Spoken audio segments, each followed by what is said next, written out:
नमस्कार श्रोताओं, आप सुन रहे हैं आकाशवाणी ओबरा को।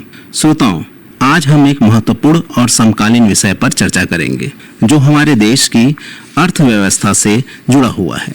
जी, नेक्स्ट जेन जीएसटी 2.0 यानी वस्तु एवं सेवा कर का नया रूप। हमारे साथ इस विशेष चर्चा में आज राजकीय स्नातकोत्तर महाविद्यालय ओबरा के असिस्टेंट प्रोफेसर डॉक्टर विकास कुमार सर उपस्थित हैं, जो हमें जीएसटी के इस नए संस्करण के प्रभाव, इसके फायदे और चुनौतियों के बारे में विस्तार से बताएंगे। तो आइए जानते हैं कि जीएसटी 2.0 से हमारी व्यापारिक दुनिया और आम नागरिकों पर क्या असर पड़ सकता है और किस तरह से यह सुधार हमें एक नई दिशा दे सकता है। सर, आकाशवाणी के स्टूडियो में आपका बहुत बहुत स्वागत है। धन्यवाद सर। सबसे पहले सर, एक मन में सवाल आता है कि जीएसटी क्या है और ये हमारे देश में कब से लागू हुआ है? जीएसटी, जिसका full form goods and service tax, वस्तु एवं सेवा कर जी, यह एक अप्रत्यक्ष कर है जो वस्तुओं और सेवाओं की आपूर्ति पर लगाया जाता है जी। यह एक बहुस्तरीय कर है जो मूल्य वर्धित कर के सिद्धांतों पर आधारित है।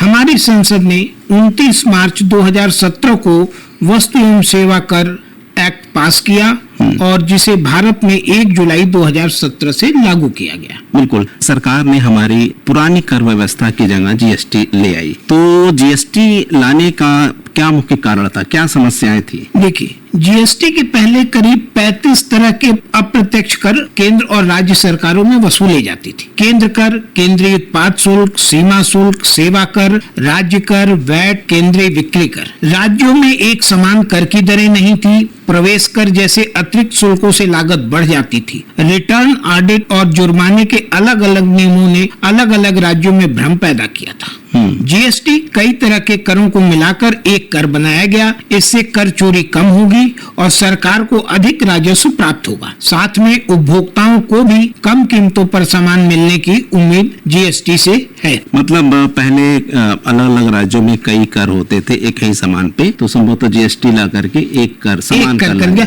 बिल्कुल। तो जैसे जीएसटी पहले आया, लेकिन अभी नेक्स्ट जेन जीएसटी 2.0 की बात हो रही है। ये पहले वाले जीएसटी से कैसे अलग? देखिए, नेक्स्ट जनरेशन जीएसटी 2.0 संरचनात्मक सुधार, दरों को तर्कसंगत बनाने और जीवन को आसान करने पर बेस्ड है। 1 जुलाई 2017 में जो जीएसटी लागू हुआ था, उसमें 0% को छोड़कर 5%, 12%, 18% और 28% टैक्स स्लैब बनाए गए। 28% वाले स्लैब पर कंपनसेशन सेस भी लगता था। अब नेक्स्ट जनरेशन जीएसटी 2.0 में इन 4 दरों को घटाकर 2 कर दिया गया है। 2 टैक्स स्लैब रेट ही कर दिए और जो 22 सितंबर 2025 से प्रभावी। मतलब जीएसटी 1 अगर हम पिछले को कर ले तो जीएसटी 2.0 में कई बदलाव किए गए हैं। तो सर, इन दोनों में मुख्य बदलाव जो है वो क्या है? नई दिल्ली में जीएसटी काउंसिल की 56वीं बैठक में कई बड़े फैसले दिए गए। इसमें टैक्स स्लैब को कम किया गया,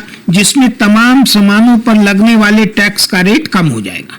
नए रेट 22 सितंबर 2025 से लागू होंगे और नए जीएसटी सुधार के तहत 100 से ज्यादा वस्तुओं के दाम घटेंगे।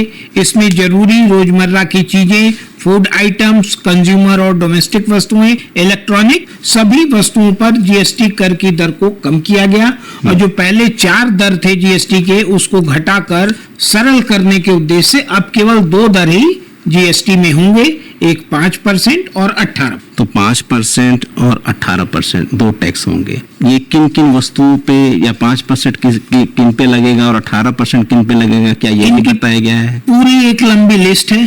जैसे वनस्पति तेल की हम बात करें तो 12% से जीएसटी उस पे 5% हो जाएगा। वनस्पति मोम पे 18% से 5%, वो मांस, मछली, फूड प्रोडक्ट पे 12% से 5%, डेयरी उत्पादन पे 12% से 5%।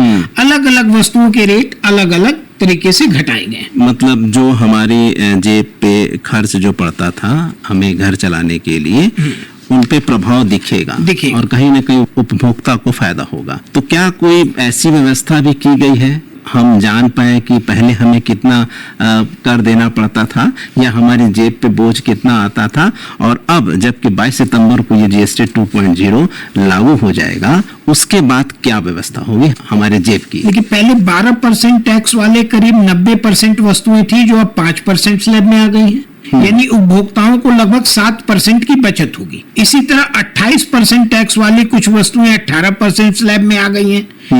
अब इसी बीच सरकार ने एक डेडिकेटेड वेबसाइट savingwithgst.in लॉन्च की है। इस वेबसाइट के जरिए उपभोक्ता 12 सितंबर को दरों में कटौती से होने वाले फायदे की जांच इस प्लेटफॉर्म पर जाकर कर सकते हैं। उन्हें जो भी गुड्स परचेज करना हो वेबसाइट पर जाके savingwithgst.in पर जाके अपने कार्ट में ऐड करेंगे और फिर उसके बाद उन्हें वहां दिख जाएगा कि 22 सितंबर के बाद जो वस्तु वो खरीदने वाले हैं उस पर उनकी कितनी बचत होगी जीएसटी के दरों को कम करने के बाद। मतलब घर बैठे हम अपने बजट का निर्धारण कर सकते हैं और अभी कितना हमें 22 सितंबर के बाद लाभ होने वाला है ये भी हमें मालूम चल सकता है। तो सर इस वेबसाइट को प्लीज एक बार फिर से अल्फाबेटिकली ऐड करके बता दें। savingwithgst savingwithgst.in ये वेबसाइट का नाम। जी बिल्कुल। अच्छा, जीएसटी का मतलब हम लोग हमेशा व्यापारियों से समझते हैं जी। व्यापारियों पे ये कर लगा है। तो अभी जो जीएसटी 2.0 जब लागू हो जाएगा तो इससे छोटे व्यापारी और या एमएसएमई कह लें, एमएसएमई में जो है उनके ऊपर क्या असर पड़ने वाला है, उनके ऊपर जो पहले की व्यवस्था थी और अब की व्यवस्था में क्या बदलाव होगा? देखिए, जीएसटी की नई सुविधा व्यापारियों के लिए एक बड़ी राहत लेकर आएगी। अब टैक्स प्रक्रिया को और भी सरल, पारदर्शी और तेज बनाया जाए जिससे कारोबार में आसानी होगी और विकास को रफ्तार मिलेगा। यह कदम ईज ऑफ डूइंग बिजनेस को मजबूती देगा बल्कि हर व्यापारी के जीवन को भी सरल बनाएगा। छोटे व्यापारी, खास तौर से मझौले कारोबारियों का यह सुधार उनके लिए बहुत ज्यादा फायदेमंद होगा। जीएसटी को सरल बनाने से उनका समय और खर्च दोनों बचेगा और व्यापारी अपना समय व्यापार में ज्यादा दे पाएंगे। यह सुधार उसी दिशा में एक ठोस कदम है और यह बदलाव एक राष्ट्र एक कर की सोच को और मजबूत करेगा। बिल्कुल, कर कोई भी हो अगर सरकार द्वारा बनाई जाती है तो वो होती तो प्रजा के हित में ही है जी। जितने भी उसके निवासी हैं उनके हित में होती है और सरकार का एक प्रयास रहता है कि हम एक ईमानदार राष्ट्र की तरफ बढ़े। मतलब हम अपनी जिम्मेदारियों को समझे और सबसे बड़ी जिम्मेदारी होती है कि हमें टैक्स अपना ईमानदारी से पे करना चाहिए। ऐसा सरकार और हम सब सरकार भी चाहती है हम लोग करें और एक आम नागरिक की जिम्मेदारी भी है। तो क्या ये जीएसटी 2.0 जो लागू होने जा रहा है ये टैक्स चोरी को किस प्रकार से रोकने में कामयाब होगी? देखिए, पुराने अनुभव, पुराने शोध जितने भी हैं उसमें यही निष्कर्ष है कि जब जब आप टैक्स प्रणाली, कर प्रणाली को सरल करेंगे उसमें टैक्स की चोरी घटती।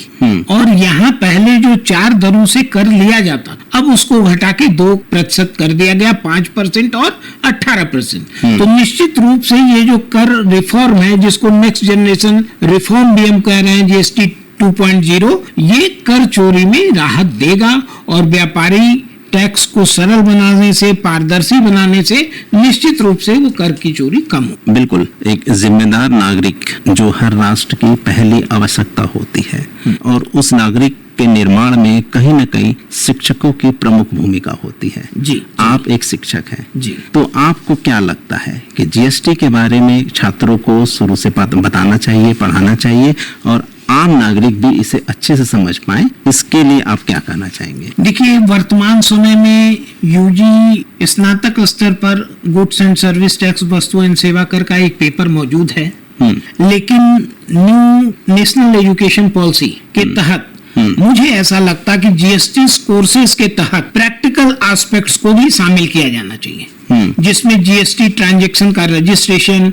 रिटर्न, इन डेप्थ अकाउंटिंग और रिकॉर्डिंग, जीएसटी ट्रांजैक्शन का रजिस्ट्रेशन, बच्चों को ये प्रैक्टिकल एस्पेक्ट्स भी पढ़ाना चाहिए। GST filing, return, GST in depth accounting का मतलब इनवॉइस सिस्टम और जीएसटी की अकाउंटिंग आती है जो जीएसटी के ट्रैकिंग के लिए विभिन्न बिजनेस ऑर्गेनाइजेशन की स्पेशल नीड्स को पूरा करती है। तो विद्यार्थियों के लिए थ्योरेटिकल एस्पेक्ट्स वस्तु एवं सेवा कर के संग संग प्रैक्टिकल एस्पेक्ट्स भी कोर्स में शामिल किए जाने चाहिए। जैसे मेरे ख्याल से ई टैक्सेशन या ई जीएसटी, इलेक्ट्रॉनिक जीएसटी विद्यार्थी कैसे फाइल करेंगे इनके बारे में भी सिलेबस में दिया जाना चाहिए। तो आपको क्या लगता है कि जीएसटी 2.0 भारत के भविष्य को बेहतर बनाएगा? देखिए, नेक्स्ट जनरेशन जीएसटी में जो भी घोषणाएं हुई हैं, उसमें कर की दर कम होगी। यह सुधार जीवन को आसान बनाएगा, व्यापार करने में आसानी होगी, ईज ऑफ डूइंग बिजनेस को भी यह मजबूत करेगा, छोटे व्यवसायियों को सशक्त बनाएगा और आत्मनिर्भर भारत की तरह भारत के आत्मनिर्भरता को बढ़ावा देगा। चलते चलते सर, आपका सुझाव जीएसटी 2.0 सफलतापूर्वक लागू करने के लिए सरकार को किन बातों का विशेष ध्यान देना चाहिए? देखिए, सरकारों को, व्यवसाय को जो रिटर्न जीएसटी फाइल करने में दिक्कतें आ रही हैं, जो उनके पुराने केसेस पेंडिंग हैं, उनको जल्द से जल्द रिजॉल्व करना चाहिए नेक्स्ट जनरेशन जीएसटी 2.0 में। और सरकार जीएसटी 2.0 की सफलता स्वैच्छिक अनुपालन में वृद्धि पर निर्भर करती है और यह भारत के आर्थिक विकास के लिए एक महत्वपूर्ण कदम है, जिससे लागत कम होगी, उपभोग बढ़ेगा और निवेश को बढ़ावा मिलेगा। और यह जीएसटी 2.0 सरल कर घाटा को प्रस्तुत करेगा और छूट दरों के साथ व्यापार करने में भी आसानी होगी और राजस्व वृद्धि में भी ये लंबे समय के लिए फायदेमंद होगा और आम लोगों को भी इससे राहत मिलेगी। और मेरे हिसाब से माननीय प्रधानमंत्री श्री नरेंद्र मोदी की तरफ से आम जनता को, आम आदमी के लिए प्री दिवाली गिफ्ट दिया गया है। बिल्कुल, हमें ईमानदारी से टैक्स भरना चाहिए, क्योंकि टैक्स ही एक जरिया है जो सरकार के पास पैसा इकट्ठा करती है और सरकार उन पैसों का जन कल्याणकारी योजनाओं में हमें को देने में उपयोग करती है। श्रोताओं, आप थे राजकीय स्नातकोत्तर महाविद्यालय ओबरा के असिस्टेंट प्रोफेसर डॉक्टर विकास कुमार सर। आज आपसे एक अच्छी बातचीत हुई जीएसटी 2.0 पर। निश्चित तौर पर हमारे व्यापारियों और नागरिकों को इससे लाभ मिलेगा। सर, इस जानकारी के लिए आपका बहुत बहुत धन्यवाद। धन्यवाद सर।